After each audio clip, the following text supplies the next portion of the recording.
Stateless widget versus stateful widget. In this video, you will learn what's the differences between stateless and stateful widget in Flutter and when to use them.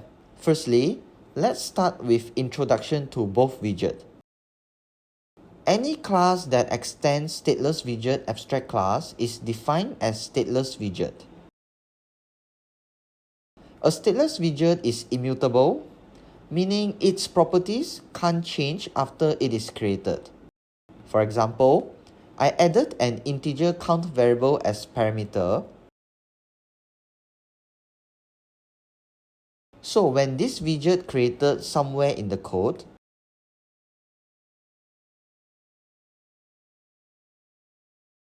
a count value is passed into this widget, and the count value is immutable, means it will always be this value. In other words, stateless widget represents a widget that depends entirely on the data passed to it and does not need to manage any internal state or lifecycle. Once stateless widget is created, the widget's UI cannot change unless a new instance of the widget is created. So whenever the screen rebuilt, if the stateless widget remains unchanged, compiler will automatically skip re-rendering this widget, and this will highly improve the app performance as the screen will rebuild much faster.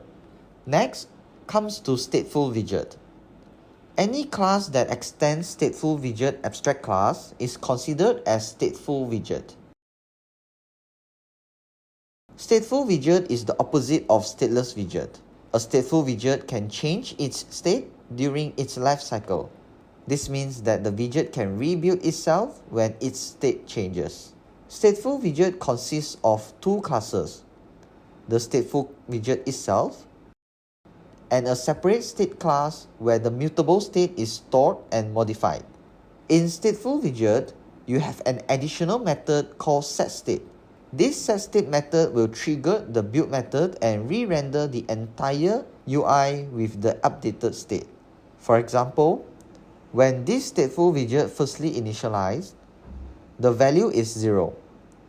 When I click on the elevated button which triggers the setState method to increment the count value by 1, the setState method will firstly increment the count value, then trigger the build method to rebuild the UI so that you can see in the app the count value displayed change to 1. Now the question comes to when to use stateless and when to use stateful widget. There is no fixed answer, it's just which could lead to better app performance. If you are working on a screen that has complex widget tree, stateless widget is more preferable. But if it's just a simple screen, you can consider using stateful widget. The main consideration is the depth of your widget tree.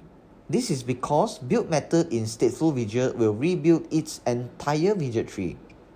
Imagine you have 30 widgets in a screen and you just triggered a state update on just one widget.